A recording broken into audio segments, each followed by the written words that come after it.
How's it going, folks? Jack here with another reaction. So, after watching quite a significant amount of casual geographics videos, a lot of you have left in the comments a request to check out Tierzoo, a channel that I believe we have watched before on stream. I think we've checked out a video of his, at least perhaps a couple.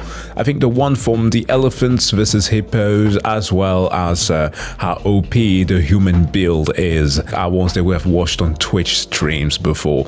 But I absolutely love the presentation of these because it has this like video gaming approach with the stats of the different animals and the builds and stuff like that. Is magnificent. Now this video has to do with how OP centipedes are, and I've got to admit a little bit of something that might feel a little bit shameful, but I don't exactly think it that way because the justification perhaps might make sense, okay? It has to do with the existence of centipedes. Not the fact that they exist, but rather how I was confused of which was which. So, linguistically speaking, in French we say Millipede, centipedes, which is roughly translated to 1,000 legs.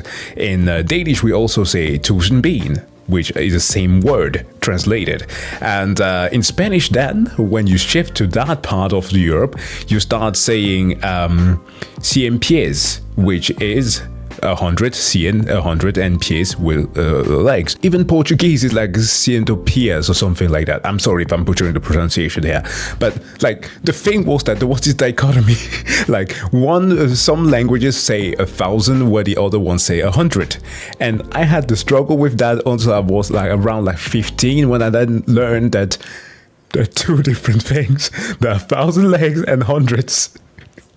I felt so dumb. But yes, centipedes and millipedes are two different subspecies of the same, what they called, arthropod. I wanted to say cryptid, but it's not that.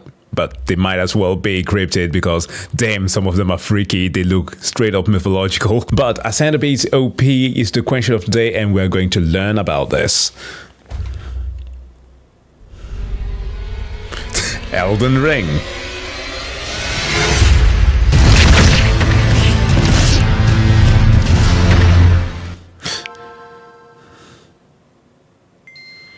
Centipedes are without a doubt one of the most terrifying builds in the entire game. They're also one of the oldest. Yeah. They're part of an ancient lineage called Myriapods, which were the first builds to ever unlock the ability to breathe air, way back during the Silurian expansion. Their many legs and venomous fangs make for a fearsome display for any player looking to challenge them in combat. Yeah. But has their ancient strategy held up in the face of the immense power creep the game has seen? Is having dozens upon dozens of legs much of an improvement over just having few? Let's take a closer look at the stats and abilities of centipedes and millipedes, and ultimately decide where they fall on the tier list. We had a Russian student when I partook in those classes where you had to learn the language when I first arrived in Denmark, that collected both spiders and centipedes. Jana was her name. She was a strange kid, but a very kind one, but a strange one. Again, as kids, it's not exactly that you want to play with spiders or literally have centipedes walking on your flesh. It's not exactly the thing that you deem to be ideal. But she did that, and it was kind of odd. I did try to ask her sometime if she ever got stung by some of them, because I suppose that she might have had some venomous spiders. And now, of course, some centipedes here too can be venomous. So I hope she's okay. I haven't heard of her for ages now. First, let's take a look at their stats and abilities. And for this section, we'll show both the centipede and millipede base stats. Both centipedes and millipedes have solid defensive stats. They're both part of the arthropod faction and inherit the exoskeletal armor perk, granting them dramatically higher base defense compared to similarly sized soft-bodied invertebrates, such as slugs or velvet worms. Their chitinous exoskeleton can deflect most basic attacks from players at or below their weight class. There is a meaningful difference between the two on this front, though. Millipedes have interlocking articulated plates. Oh, they can fold as a zero ball. Gaps in their armor, other than on the underside where all their leg joints are. Centipedes, on the other hand, do have gaps in their armor, particularly in between segments on their sides between their legs. Unlike millipedes, which have their leg joints attached on their underside, centipede leg joints are located on the side of the centipede, making these weak points much more difficult to defend. Ooh, This results in a yeah. much higher defense stat for Millipedes, but the trade-off is pretty obvious when you look at their other major difference, their mobility stat.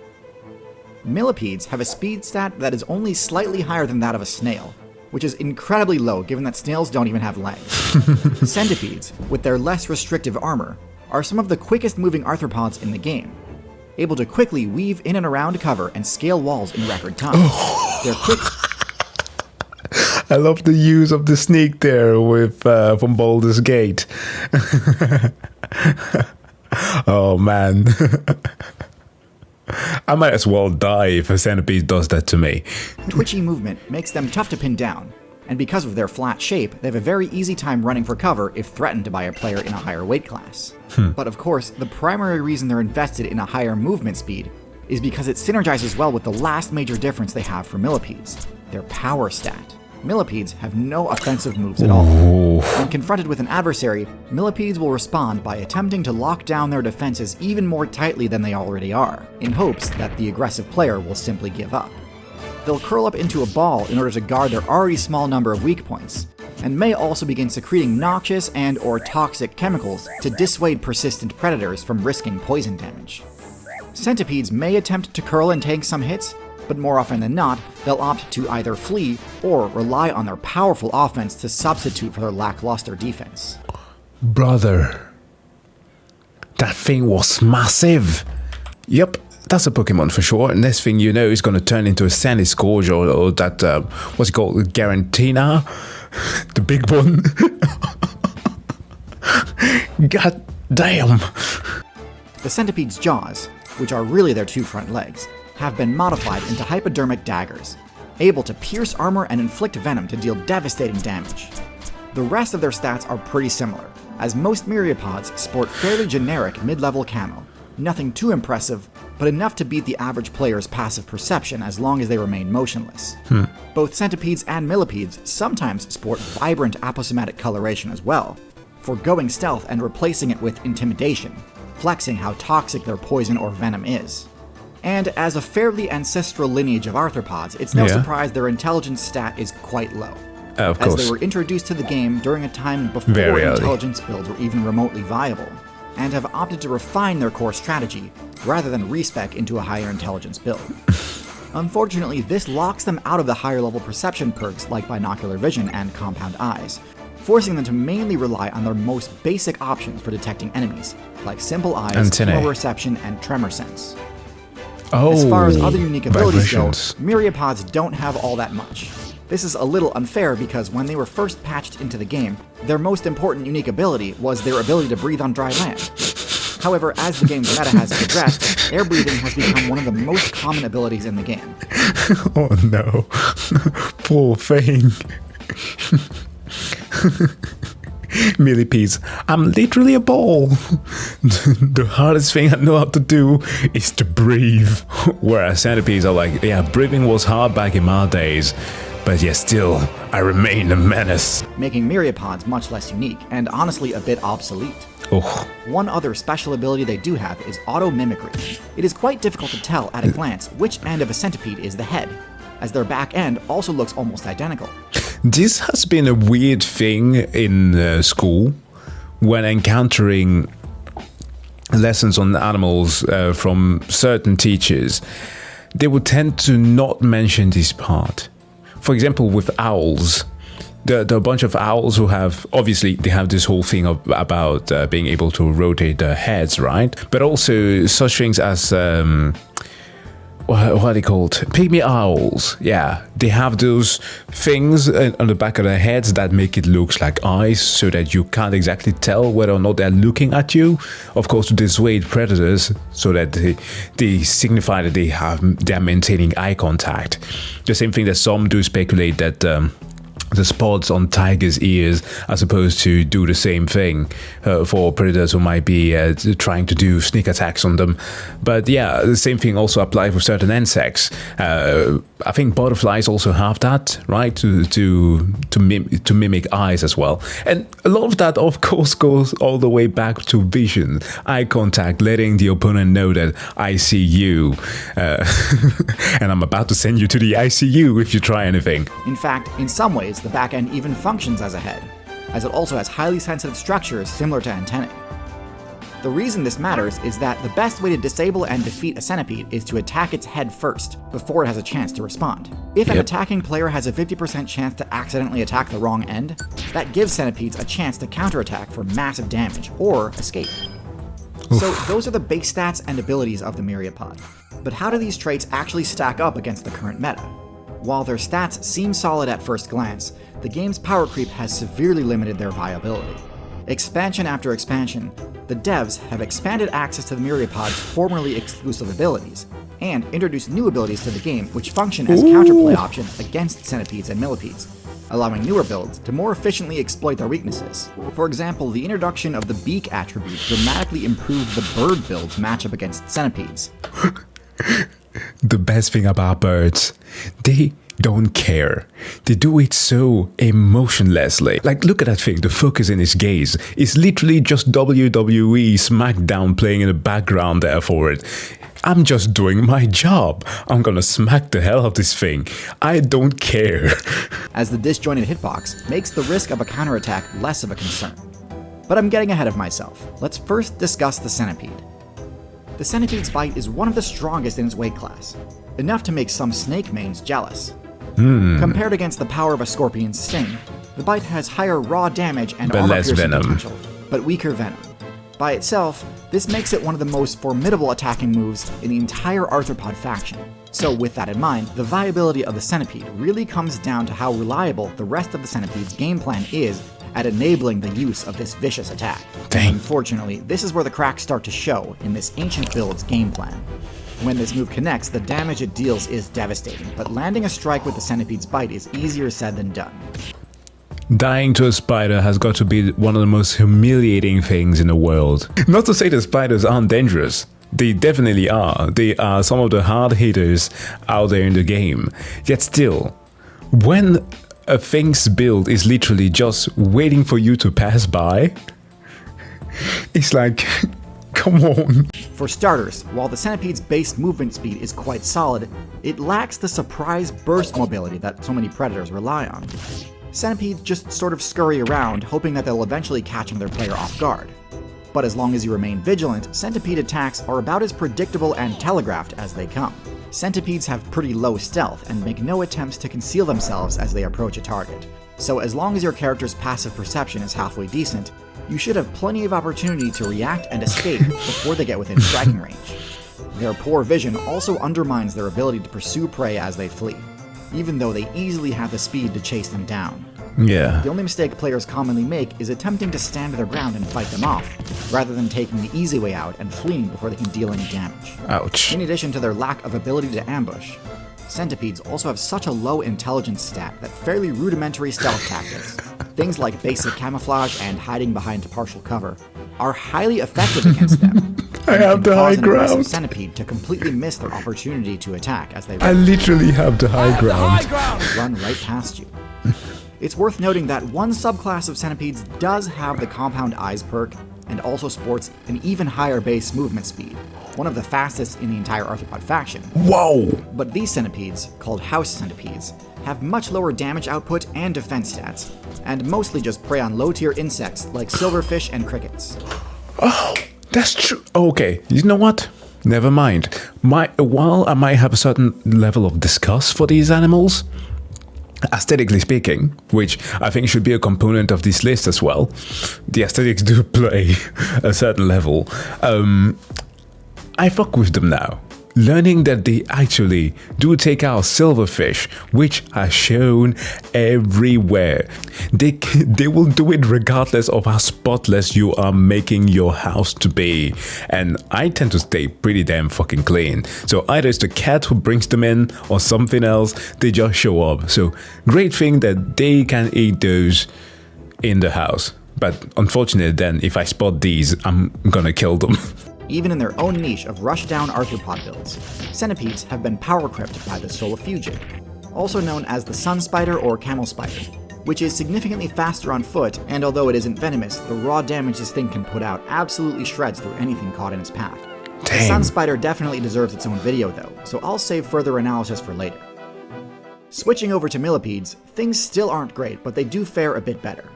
Millipedes are highly resistant to enemy attacks, there's no denying that. Few builds in the game are better equipped to tank a ton of hits from an onslaught of attackers. However, the millipede's main method of deterring predators, its toxin, is pretty underwhelming. It doesn't deal damage quick enough to really deter persistent predators, at least within the insect faction. Most arthropods have solid poison resistance stats, so these types of toxins tend to really only make a difference against bird, amphibian, and rodent mains. If millipedes could spec into a more potent chemical defense, similar to the bombardier beetle, they might be a bit more dangerous to attack. But as it stands, assuming you can handle a small amount of poison damage, it can be worth it to continue attacking and fishing for a crit, because even the millipede's armor isn't completely invincible. This weakness at least doesn't impede their primary objective, as even though they have just as terrible of eyesight as centipedes, or potentially even worse in the case of some, this doesn't stop them from easily finding the moss and detritus that they need to live on. Oh. In addition, some millipedes do opt for a different style of defense. Wow. Okay, this one's actually pretty. I wouldn't mind having one of these in like an insectarium, you know, just like an aquarium for insects. Speaking of Pokemon, this one is right up to the evolution. With barbed bristles that are highly effective at deterring ants. This is less effective against birds and rodents, but much better against other arthropods. So while both have counterplay, millipedes have options when it comes to adapting to their local meta. One major area I think both centipedes and millipedes could improve in is making better use of their abundance of legs. Centipedes have only 2 modified pairs of limbs, their front legs, which have been modified into fangs, and their back legs, which have been modified into antennae. That still leaves several dozen other legs that they could probably afford to convert into more useful appendages. Having similar jaw-like legs on their back end would synergize well with their auto-mimicry ability, and make it so that there's no end you could attack safely. And for the millipede, although they aren't as combat-focused, I think they would still benefit from speccing into some other utility options, like for example, fossorial legs to allow them to dig underground. They have a lot of options, but right now, I genuinely think that myriapods are barely managing to do with dozens of legs what most arthropods do with only a few. Ultimately, I do think both builds have been massively power-crept and cannot justify putting them any higher than the low tiers. Yeah. Terrifying as the centipede may be, I actually think it fares even worse than the scorpion, given how simple and easily countered its game plan is once you know the matchup. True. They're going firmly in F tier. Millipedes do fare better for sure, as their tanky, toxic defensive strategy is tricky to overcome. But with the right strategy or with a significant size advantage, millipedes present very little challenge. In addition, poisonous millipedes suffer from their own success in that some higher intelligence builds, like lemurs and monkeys, actually deliberately trigger their toxic defense ability and then rub the toxin on their fur to gain a temporary bug repellent buff. Yo, monkey smart.